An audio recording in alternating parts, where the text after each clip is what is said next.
Oi, gente, sou a Cibele e hoje eu tô com o Frank aqui. Enfim, o Frank virou um amigo e a gente já fez alguns projetos juntos. Estamos fazendo alguns projetos juntos, né, Frank? Eu queria Sim, pedir para você se sim. apresentar, falar do que você faz da vida, qual que é a sua formação, do que você trabalha, para a galera entender um pouquinho o teu contexto. Perfeito, então, Sibeli. Beleza, pessoal, tudo jóia? Meu nome é Frank. Assim, Sibeli e eu, eu falo muito sobre a beleza dos encontros, né?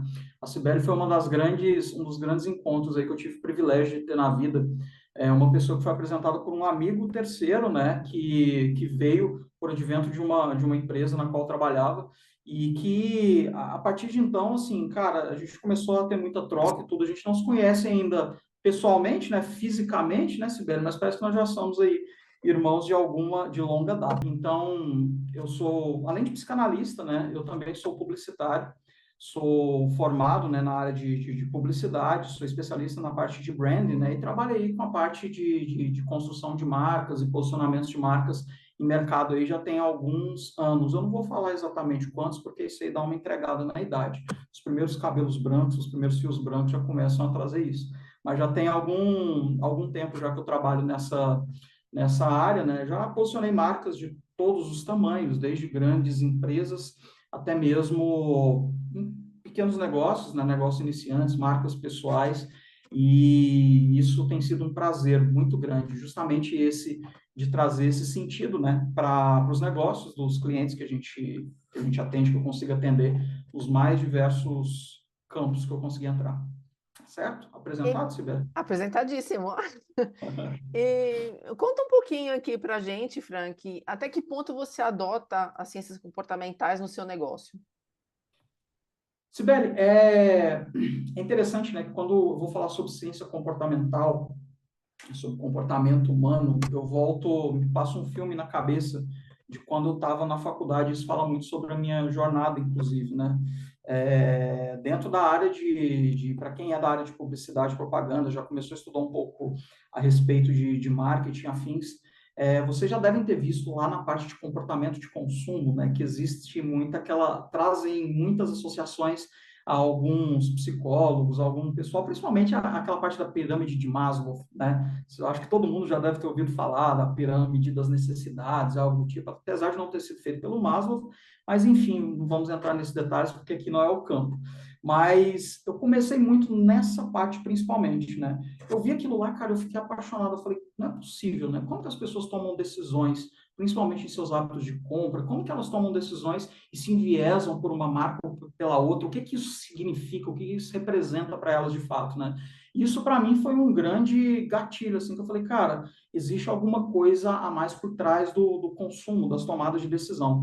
E assim, parei um pouco de tentar olhar somente para a publicidade, como ela se estruturava, né, como uma peça, como algo do tipo, e fui entender muito sobre aquilo que é a essência da publicidade, o que é a essência da comunicação.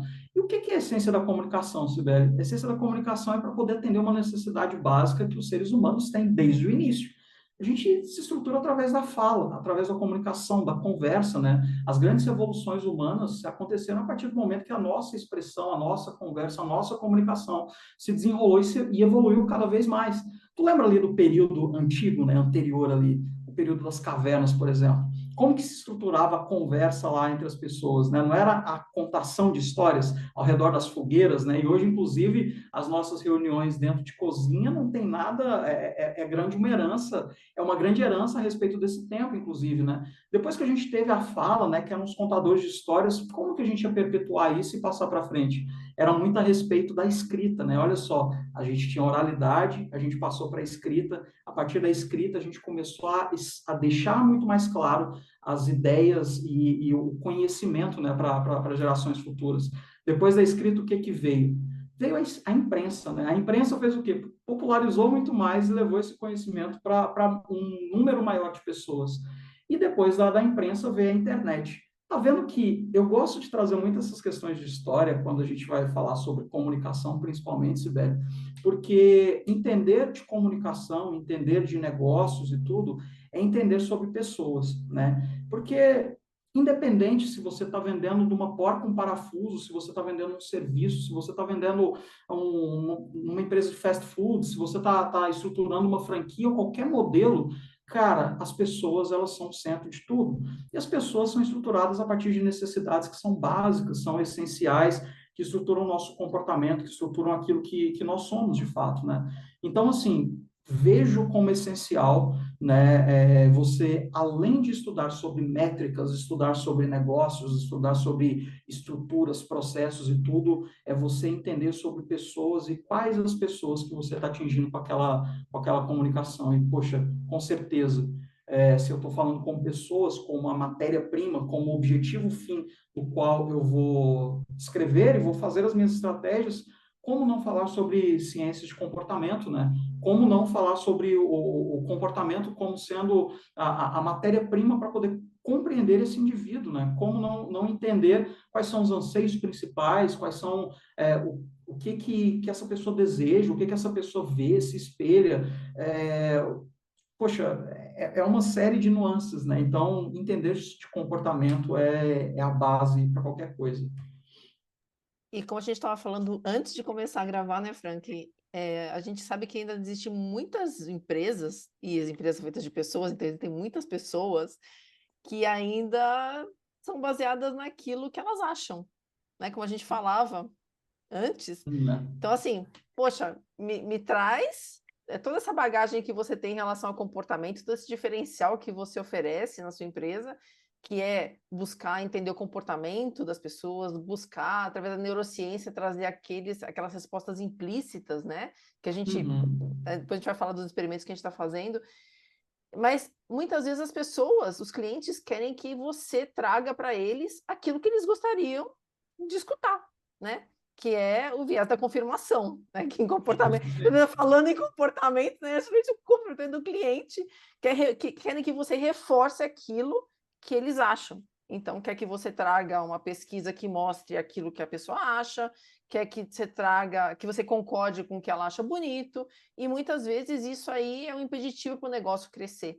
É um Com toda impeditivo. certeza. Então, assim, o diferencial que você traz, que é trazer esse tipo de estudo para os seus clientes, tem cliente que, infelizmente, ainda está vivendo nessa idade aí da fogueira, né? Nessa época Uhum. daí, né?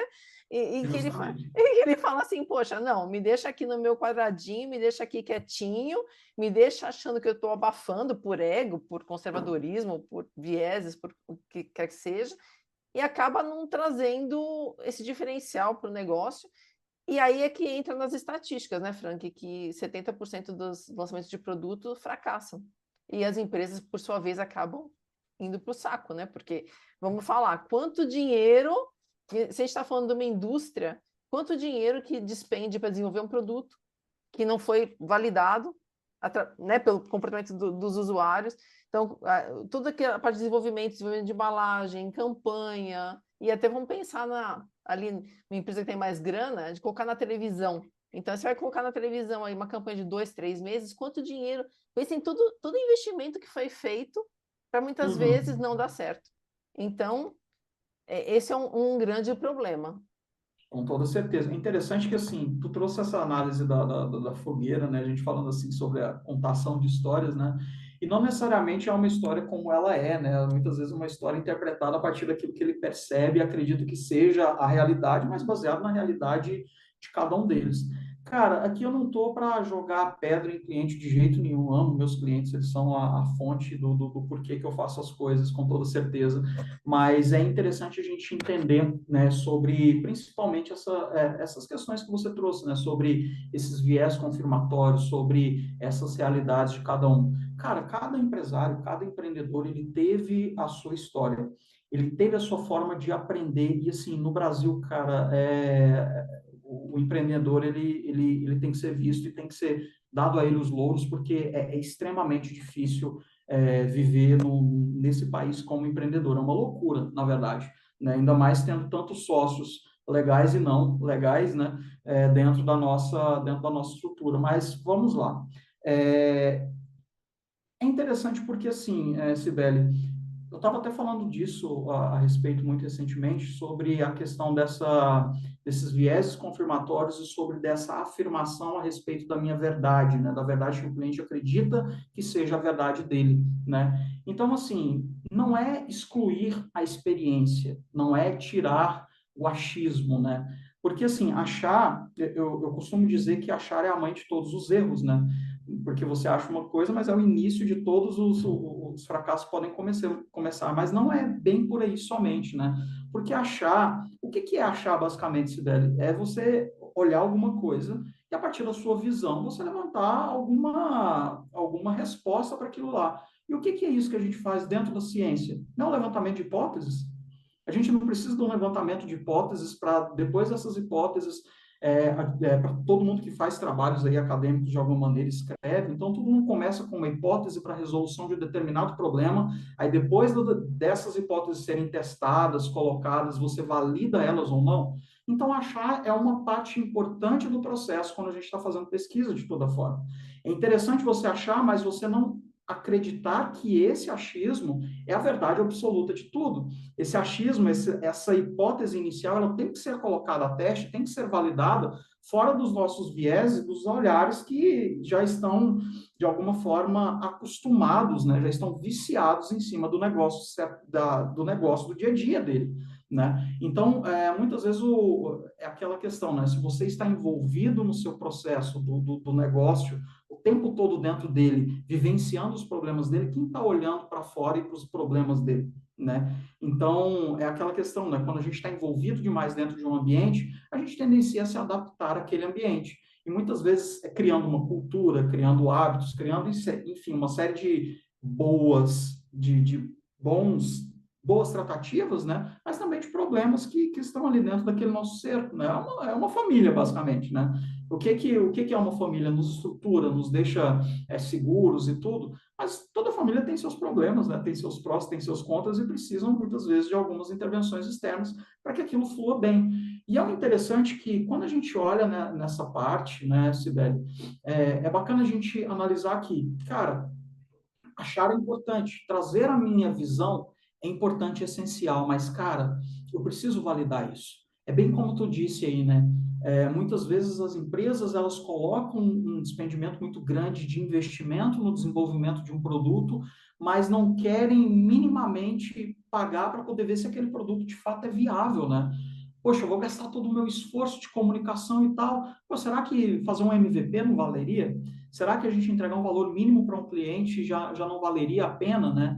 Será que eu não estou entregando demais alguma coisa que é mínima, que não despende tanto esforço assim, né? Pô, por quê? Assim, dinheiro não necessariamente é o dinheiro que eu estou falando, aquela questão monetária, né? A gente está falando de tempo, a gente está falando da gente estar em um patamar e depois ter que voltar, dar esses passos para trás, que tudo isso em nível estratégico, principalmente do mercado hoje, como a gente trabalha, no mercado hoje que é todo dia gigante comendo gigante e gigante comendo os peixes pequenos também, cara, o tempo ele não é só dinheiro mais, né? O tempo hoje é vida, o tempo hoje é o que dita se o seu negócio vai continuar ou não, o tempo é essencial. Então, a gente está o tempo todo correndo, negociando, terceirizando e tentando multiplicar o nosso tempo. E, cara, perder tempo com achismo, então batendo a cabeça em cima de alguma coisa que pode ser minimamente comprovado, cara, através de pesquisa, de dados e de uma estruturação de um produto que seja muito mais, digamos assim, de um produto que ele seja minimamente validado, cara, é essencial para a continuidade disso aí. E tem uma coisa também, né, Frank, porque a gente não consegue enxergar a nossa persona com os nossos olhos. Então, Exatamente. por exemplo, eu posso vender produtos para caminhoneiro. Eu não sou caminhoneira. Então, eu não sei o que a pessoa está vivendo, quais são as dores dela, quais são os anseios implícitos dessa persona. E aí eu vou Uhum. inferir, vou falar, não, olha, eu acho que esse copo térmico aqui é super bom para o cara, mas o cara está dirigindo e ele não consegue abrir. Vamos lá. E aí eu não consigo ter essa percepção. E quando eu faço esse tipo de validação, por mais que às vezes a resposta possa ser óbvia, mas é óbvio depois que a gente tem a resposta, certo? Então, A Não, boa resposta, na verdade, é essa, né? Nossa, estava ali na minha cara, eu não consegui sim, enxergar. mas Isso é maravilhoso. a percepção que a gente tem sentado às vezes na nossa mesa e vivendo a nossa vida é completamente diferente da percepção de quem vai usar o produto. Eu outro dia dei uma aula e eu falei uma coisa que é, eu acredito que deva ter esse produto e esse problema aí em Goiânia, onde você mora, que é o ketchup Heinz, né? O ketchup Uhum. Heinz, ele fez uma embalagem para ela ficar virada ao contrário, por quê? Pela gravidade, puxa para baixo, então, obviamente, você abre ali, já aperta e já sai o produto. Sensacional. Eu falei, gente, isso aí é olhar o consumidor. Né? Eles estão vendo qualquer necessidade, porque todo mundo pegava, virava ao contrário, batia para sair. Só que só ficou faltando um pedacinho da história, que é ver a brigada, né? Que são os garçons. Provavelmente na hora que a gente, como consumidor, a gente abre o ketchup e a gente coloca e a gente fecha, aquela tampa fica uma nojeira. O que o garçom faz? Ele vira de cabeça para cima. Então, É, é. função, né? Já foi entendida aí. Então, a gente tem que observar toda a cadeia. Então, talvez fazer um sistema pump, não sei como é que deveria, né? Se alguém trabalha na RAI está assistindo aqui, né? Não é uma crítica, mas a gente tem que olhar todos os pontos da cadeia, porque a gente não consegue enxergar com todos os olhos. Né? Com Então, toda provavelmente certeza. eles validaram com o consumidor final, mas esqueceram quem está no meio. Então, assim, para minha casa, eu compro o ketchup, eu viro ali, deixo ele ao contrário na geladeira, eu vou lá, coloco e depois eu limpo a tampinha. Mas agora imagina você fazer isso o dia inteiro, cada mesa que sai. Então, o garçom simplesmente vira de cabeça para cima e você, como consumidor, você continua tendo que socar ali o tubo para sair. Então, esse Uhum. tipo de validação, talvez, se tivesse feito um estudo, seja, né, de neuromarketing ou ciência comportamental, a gente veria todos os elos da cadeia, todos os usuários, e a gente provavelmente não ia trazer essa solução. A gente ia trazer uma solução que atendesse a todos os participantes da jornada ali, né? Senão você atende um e não atende o outro. Então, eles inventaram Uhum. uma embalagem que atende o consumidor final, mas não atende a parte do meio, e a parte do meio simplesmente boicota, entre aspas, o consumidor final. Com Então, certeza. é para isso que a gente faz esse tipo de teste.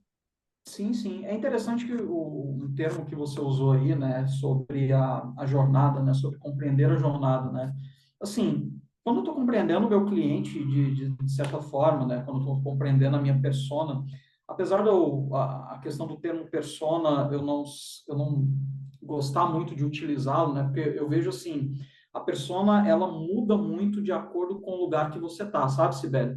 Então, muitas vezes você interpreta o papel de uma persona a depender do lugar que você vai, né? Então, muitas vezes os gestores, os clientes e tudo, enxergam como a persona como sendo a única verdade universal quando eu vou definir públicos, né? Então, no intuito de tipo, caramba, eu estou conversando com um cara que é advogado, tem todo um perfil descritivo lá, mas, poxa, essa pessoa ela não é advogada 24 horas por dia, ela não, ela está utilizando ali aquela persona, né? Isso aí é até um papo futuro que a gente pode ter, mas ela é até uma definição. Ele está vivendo aquela persona naquele momento de compra, mas ela não é aquela persona o tempo todo, né? Então, senão ela vai estar vivendo em personagem. Mas enfim, é interessante que a gente entenda muito mais sobre essas motivações, né, comportamentais, sobre principalmente o que é esse perfil comportamental com que eu estou conversando.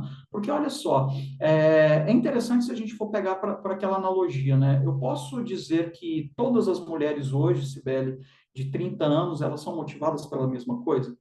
Eu posso dizer que todas as pessoas, as mulheres de 30 anos hoje que trabalham fora, têm as mesmas motivações? Eu posso dizer que todas as mulheres hoje que trabalham fora e têm filhos, têm as mesmas motivações?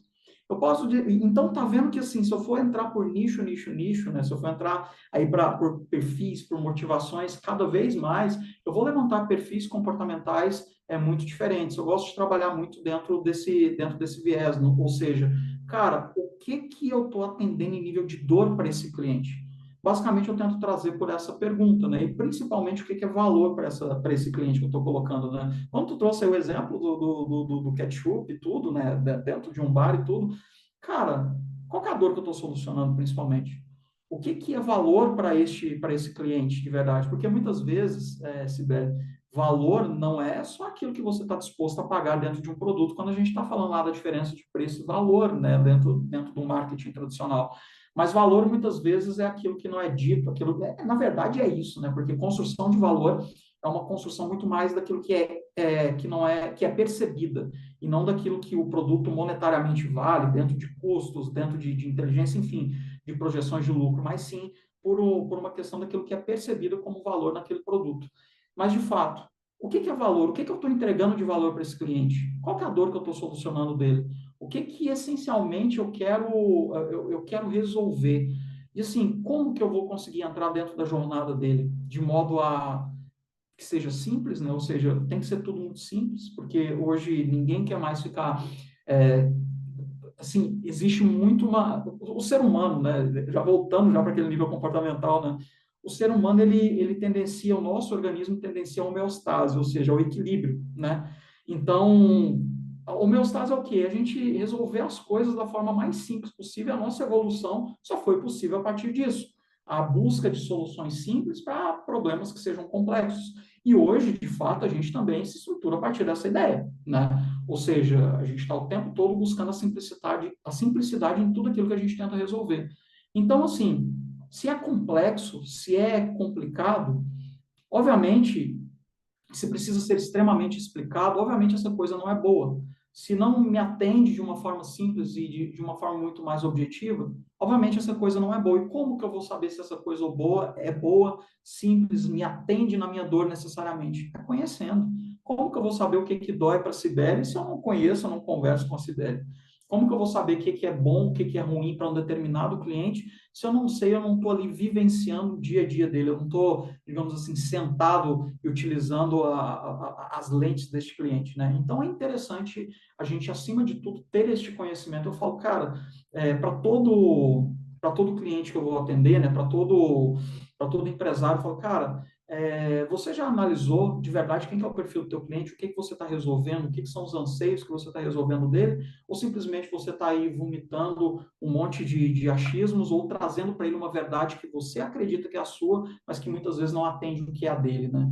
Então, é conhecer, Sibeli, é entender as dores e principalmente onde que eu vou entrar nessa jornada de uma forma geral.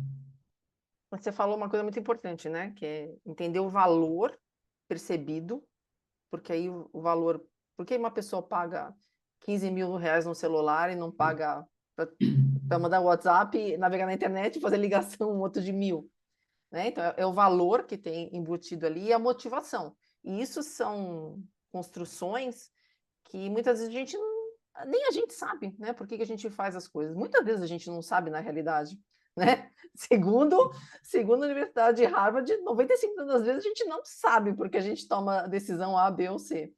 E para isso, eu vou entrar um pouquinho aqui no nosso, em um dos experimentos que a gente está fazendo, que é o teste implícito, né? Que é para uma empresa Sim. de calçado infantil, que a gente está validando atributos relacionados a essa marca e que são atributos que provavelmente se você fizesse uma pesquisa declarativa, a gente ia conversar com o sistema racional dessas pessoas e a gente Uhum. provavelmente ia chegar assim, eu compro porque o preço é mais barato, eu compro porque é cor de rosa, bebê, não é pink. E com esse tipo de teste que a gente consegue captar respostas implícitas, ou seja, respostas não declaradas que vêm através da biologia Uhum. ali das pessoas, respostas biológicas, a gente consegue fazer essas validações, que é justamente para entender os motivadores, os atributos que fazem efetivamente as pessoas buscarem por aquele produto A, aquele calçado infantil A, e não o B, e não o C. E isso faz toda a diferença, porque na gôndola ali, na hora que você vai comprar, você vai entrar numa loja, se você não tiver significado e o valor dessa marca em detrimento da outra, você vai escolher qualquer uma, porque qualquer uma basta. Porque aí você vai usar, Justamente. você vai usar alguma coisa que é. E considerando, obviamente, né, que você tenha o recurso para comprar, que você não esteja descalça, que o meu sapato quebrou com qualquer um para resolver o meu problema. Mas em condições normais de temperatura e pressão, a gente aflorou meu lado engenheiro aqui. Aí Bom, os pés você de pano junta, né? Dá nisso mesmo. você vai fazer uma análise baseada nos valores valores e atributos que aquela marca traz para o seu inconsciente, né? O que que ela significa Com para certeza. você? E eu queria te perguntar, como é que surgiu a ideia de você colocar a neurociência e esse teste implícito dentro desse projeto? Foi para isso mesmo, para Então, fazer as validações? não, eu vou te dizer o seguinte já, né? Já vou revelar aqui que eu queria colocar a neurociência em qualquer projeto que aparecesse. Se aparecesse para mim um cliente lá com ketchup, vamos voltar nele, eu tentaria colocar esse projeto com ketchup, porque ao entender e começar a estudar um pouco mais, né, sobre os processos da neuro dentro de um projeto de marca e para poder confirmar essa questão desses valores, desses atributos, né, eu percebi o quanto que é importante isso, se tratando das pesquisas que a gente faz hoje. Obviamente, entrando, se a gente quer de verdade procurar essa verdade, né, não em cima do achismo básico, cara, acho que a gente tem que trazer ferramentas cada vez melhores sobre a compreensão do comportamento humano. Só que é interessante uma questão que você trouxe aí, né, Sibeli, a respeito principalmente da questão de atributos, né, que é a grande questão que a gente está falando ali desse projeto em específico, né? Porque, assim, quando a gente está fazendo quando a gente vai comprar, né? É interessante que você falou, assim, sobre as justificativas, né? Do porquê que a gente compra. Basicamente, assim, o ser humano, ele é um animal emocional que tenta justificar as suas coisas através do racional. E, assim, cara, a gente já sabe que, por mais que a gente tente fazer isso, no final aquela coisinha no coração que faz a gente tomar uma decisão. Não adianta. Por que eu comprei determinado produto? Cara, porque sim, simplesmente. Tu vai tentar racionalizar em uma série de possibilidades, uma série de ideias do porquê que você adquiriu alguma coisa. Cara, não, eu comprei isso porque eu quis. Ah, não, é porque tem um botão assim, tem não sei o quê, você vai tentar trazer aqueles assets tecnológicos, eu vou colocar um monte de coisas assim. Cara, não, você comprou porque você quis. O que faz uma pessoa pagar 15 mil num celular e 1.000 no outro? Se as dois têm funções, obviamente, que são semelhantes, obviamente existem diferenças tecnológicas, não estou aqui para julgar uma marca ou outra, mas é muito mais sobre aquilo que este produto representa a ela. Porque ao adquirir um determinado produto, eu não estou adquirindo somente o produto por aquilo que ele é propriamente dito, mas principalmente por aquilo que ele traz para a minha personalidade. Ou seja, quando eu adquiro alguma coisa, o que aquele produto simboliza, o que aquele produto representa para mim, para os meus pares, eu estou basicamente trazendo isso para a minha personalidade. Quando eu trago isso para a minha personalidade, Sibeli, isso me dá acesso a grupos, isso me dá possibilidades de conversar com outros tipos de pessoas, isso me posiciona no imaginário de pessoas, dos meus pares, das pessoas que eu estou afim. Isso é um padrão de identificação de um grupo a qual eu pertenço. Isso é uma série de coisas que até mesmo, para mim, simbolizam questões de ascensão social. Eu consegui, eu posso, eu mereço fazer isso. Ou seja, a marca não é somente aquilo que ela está estampada ali, mas muito mais sobre aquilo que ela representa. E como a gente vai fazer isso? Através de todas as ações que a gente faz num processo de construção e gestão de marca, né? Poxa, gerenciando em todos os seus pontos de contato, que esses atributos sejam validados, que isso seja colocado ou não. Aquilo que a marca coloca ali como promessa, como valores, como aquilo e a forma como ela quer ser percebida, obviamente a gente tem que desenrolar isso através de ações que validem esses atributos dentro de uma marca. Se uma marca se posiciona como inovadora, uma marca visão para frente aí, que tem essa visão de futuro e tal, poxa, e ela continua sendo tradicional nas suas formas de tratativa, se a hora que ela vai comprar lá, ela ainda é naquele do boleto, ela não tem um atendimento internet ou algo do tipo, tá vendo que é pecar no básico e se utilizar de um discurso que muitas vezes ela não pratica. Então, mais do que tudo, gerenciar a marca é praticar aquilo que ela promete, né?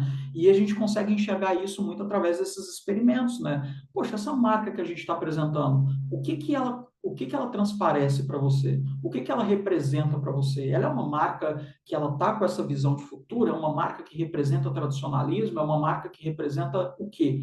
Né? A partir destes processos, e obviamente através da questão dos viés cognitivos, né? Porque muitas vezes, assim, tu que trabalha com pesquisa, Sibeli, há muito mais tempo que eu, sabe muito, tem mais envergadura para falar do que eu, inclusive, mas você sabe que a gente o tempo todo está tentando fugir dos vieses e dos momentos em que essas pessoas estão respondendo as coisas, né? Então, a depender do momento que a pessoa responde, ela tendencia a ser muito mais otimista e isso arrebenta com a nossa pesquisa, né? Isso arrebenta com os nossos dados. Ou então, a depender da experiência recente que essa pessoa teve, ela teve uma experiência muito negativa com a marca, então ela tendencia a responder de uma forma totalmente pessimista aquilo. A depender do lugar que ela está, dependendo de uma série de fatores externos, isso pode influenciar diretamente, podem não, influenciam diretamente no resultado das nossas amostras. E quando a gente pega isso através de um processo de neuro, cara, não tem como mentir. Porque a gente está olhando a questão da resposta implícita, do tempo de resposta, do movimento da pupila da pessoa. Poxa, ela pensou, ela olhou, ela sentiu aquilo, mas de fato ela quis responder isso aqui, eu não sei por que de fora, mas enfim, eu entendo a verdade, né? Eu entendo a verdade de verdade como ela é, né? E, e as pessoas que nunca participaram num tipo de teste que capta respostas biológicas não têm noção. A gente não consegue prever o movimento da pupila. Não Não, tem como. Não tem como. Assim, quando eu comecei a trabalhar com isso, eu falava assim, não, agora eu vou ali, eu vou ficar olhando só para um lugar. Na realidade, a gente tem a sensação que olhou só para um lugar porque é o que o nosso cérebro processou como informação relevante. Mas a pupila é louca, ela fica para lá, para cá, para lá, para cá, para cá. E é isso que a gente capta nesse tipo de teste, né? Então, uhum, não tem como manipular a resposta. Não tem. Microexpressão facial, não tem como. Não tem como manipular, se você gostou, se você não gostou.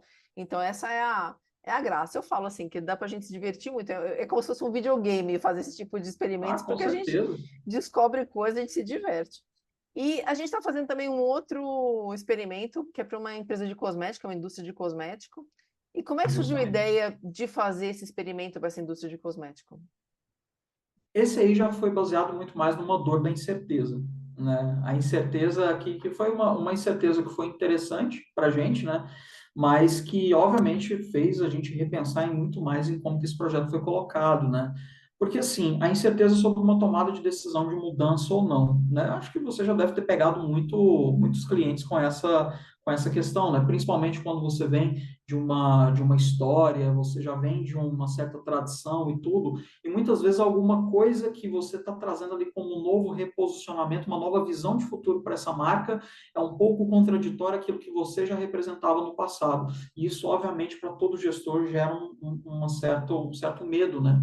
E assim, poxa, nós trouxemos as pesquisas feitas de uma forma, obviamente, não tão não como com a neuro, né, mas obviamente com questionários, entendendo o mercado e tudo, só que isso não foi o suficiente ainda, né? Então, assim, a gente já estava ali, já conversando há muito tempo, né, a respeito dessas ideias, né, Sibeli, como a gente já bem havia falado, né, nós trouxemos a nossa relação, já começou com troca de ideias de conteúdo de nerd mesmo, algo do tipo. Então, assim, já estava no meu radar, de alguma maneira, fazer este projeto em algum outro cliente em específico. E nesse foi justamente para a gente poder confirmar este viés, né? Entender se, cara, esse passo que a gente está dando, ele vai ser essencial, ele vai ser necessário, quais vão ser as percepções construídas em nível de públicos que a gente objetiva alcançar em futuro, ou públicos que a gente já representa, vai existir um estranhamento muito grande com o nosso público, que é um público mais de massa, como que isso aí vai representar? Então, assim, antes da gente tomar uma decisão em um processo de desenvolvimento de produto que vai aí, caramba, mexer com uma cadeia gigantesca de produção, e antes de testar isso tipo, errar lá na frente, né, porque tem duas formas de você fazer isso, né? Ou você pesquisa anteriormente, ou você vai para o mercado e põe para jogo, né? E pôr para jogo, muitas vezes gasta muito mais dinheiro, pode dar muito certo, pode não dar muito certo. Pode ser que o seu processo seja mais rápido, né? Porque você pulou essa etapa aí de diagnóstico anterior, mas pode ser que isso dê muito errado. E, assim, na maioria das vezes, não que não dê errado, mas não dá tão certo quanto poderia, né? Então, essa ideia desse projeto em específico foi bem isso, cara. A gente está mudando, a gente está dando um passo muito importante no nosso processo de gestão agora. Como que a gente, do processo de gestão, de construção de percepções, né, através de alguns de alguns direcionamentos para o processo de gestão dessa marca em si. Será que isso vai ser certo? Será que isso vai ser percebido como eu quero? Será que os públicos que eu quero conversar vão entender essa mudança? Então, na verdade, estamos aí vendo esse comportamento dessa mudança em nível de comunicação, de produto, de todos os pontos de contato que essa marca vai ter aí no futuro, né? Eu escuto muito de cliente penso, falando assim: ai, mas poxa, esse tipo de estudo é muito caro. De novo, né? Caro e barato é muito relativo, mas se a gente pensar que um estudo desses ele custa menos do que uma pesquisa tradicional, e como eu escutei de um cliente, vou abrir aspas sem dar nome aqui, né? O que ele falou assim, para a gente rodar um MVP de uma embalagem nova, colocar no mercado teste, eventualmente, para a gente ver se rola ou não rola, só que a gente vai gastar para produzir embalagem, para distribuir, para displayar, para colocar para motor. Ele falou, é 5, 6 vezes o que a gente vai gastar para fazer um experimento desse.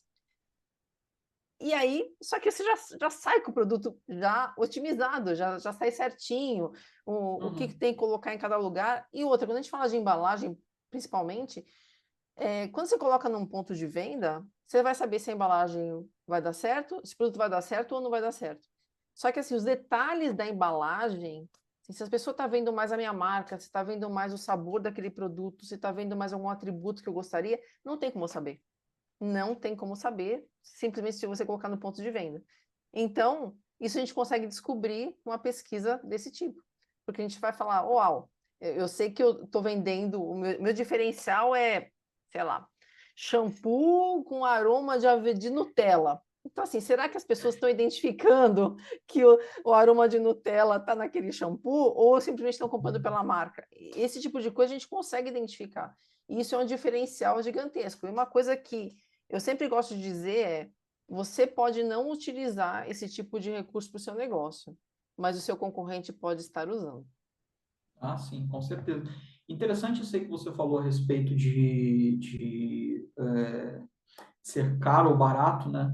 Na verdade, o caro é você colocar lá no mercado, errar e ter que voltar. Porque aí sim você perdeu tempo, você perdeu recurso financeiro, você perdeu uma série de coisas e principalmente você deu espaço para que o seu concorrente fosse na frente, né? Então, muitas vezes, o cara está com uma ideia ali, poxa, transformadora no nível de desenvolvimento de um produto. E, cara, hoje a gente sabe que o mercado se satura muito, se constrói muito nisso. Tu faz um benchmark, tu olha ali um produto X, tu faz ali uma engenharia reversa, cara, tu copia qualquer coisa. O que está disposto ali, o que diferencia uma coisa da outra é sim aquilo que a marca representa, principalmente no imaginário desse público, e o que são diferenciais, porque os produtos verdadeiramente, quando eles saem da indústria, cara, apesar da galera levantar muito essa questão de que meu produto tem uma qualidade excepcional, nananana, cara, qualidade hoje é atributo básico, é commodity. Se você não tem qualidade, você não está no mercado, você não está para jogo. Isso aí é, é unânime, não tem como a gente discutir isso aí, né? Isso é irrevogável. Então, assim, se você não tem poxa, um atributo em nível tecnológico ali, de um diferencial que seja patenteado, alguma inteligência super que ninguém vai conseguir copiar agora, cara, a sua ideia pode ir para o mercado, alguém vir e copiar, e muitas vezes por um erro besta de usabilidade de embalagem, tu perde esse seu pioneirismo de lançar uma coisa incrível dentro do mercado, né? Então é interessante a gente entender, né, principalmente isso aí, né, Sibeli? Entender o que é de verdade valor, o que é caro, o que é barato em um processo como esse, né? Em um processo como esse de uma forma geral, né? É isso aí, para a gente finalizar aqui, eu sei que Poxa, você. já a gente ia ficar, Eu sei que vai ficar 5 horas aqui, né? É, eu sei que você já pedi é, lanche. para aquelas pessoas que não usam esse tipo de ferramenta, que não usam ciência comportamental, que não usam neurociência ainda nas suas empresas, você como um fã e um adopter aí desse tipo de tecnologia, que recado que você daria para elas? Pessoal, eu só falo o seguinte: a gente gasta muito tempo hoje insistindo em erros que não tem mais espaço, que o mercado não possibilita mais, né? Não tem como a gente querer ter, chegar em novos patamares com a forma de pensamento antiga. Poxa, pessoal, sim, as formas de pesquisa são essenciais. Pesquisar apesar de muitas pessoas ainda não seguirem, né, essa ideia, mas pesquisar é essencial, é muito bom. E, cara, hoje nós temos ferramentas incríveis em nível de entender o comportamento, entender o que que de verdade esse público tá necessitando, o que que ele está pensando de verdade, né? E, assim, se não tem, é isso que você falou bastante, Sibeli, se você não está fazendo, saiba que é alguém que está fazendo. Porque dentre os vários players que a gente consegue atender hoje de mercado, né, tem gente muito grande que está utilizando cada vez mais esse tipo de experimento para tomadas de decisão que sejam mínimas, né, Sibeli? Eu acho interessante isso, né? Tomadas de decisão mínimas em sentido de aprovar um anúncio, aprovar uma figura de endosso ou não, aprovar. Tá vendo que são tomadas de decisão que muitas vezes são tomadas ali no corredor de uma empresa, num departamento de marketing, algo como algo corriqueiro. As pessoas estão entendendo o impacto que isso tem em nível de geração de valor, de construção de valor para essas empresas, né? Para o negócio delas. Então, não resista, né? A mudança ela vem. Nós vimos aí o quanto que empresas que tentaram resistir à inovação, a estes novos conceitos, o quanto que elas ficaram para trás no tempo e o quanto que muitas vezes os negócios delas se tornaram obsoletos, justamente por resistir àquilo que não tinha como lutar, né? E eu vejo que esses níveis de tecnologia, eu percebo que essas formas de pesquisa, né, cada vez mais otimizadas nesse sentido, de entender comportamentos, de entender análise de dados, não com viés somente numérico, mas com viés cada vez mais baseado na psicologia em si, né, no comportamento, né? Hoje se contrata psicólogos para poder analisar dados de um BI, enfim, existem várias formas de você inserir isso aí. O comportamento humano está cada vez mais em voga nisso. Então, pessoal, simplesmente acreditem, porque as pessoas são sempre o ponto final do porquê dos nossos negócios, né? E se a gente não entende de pessoas, a gente definitivamente não está entendendo de nada. Tá certo?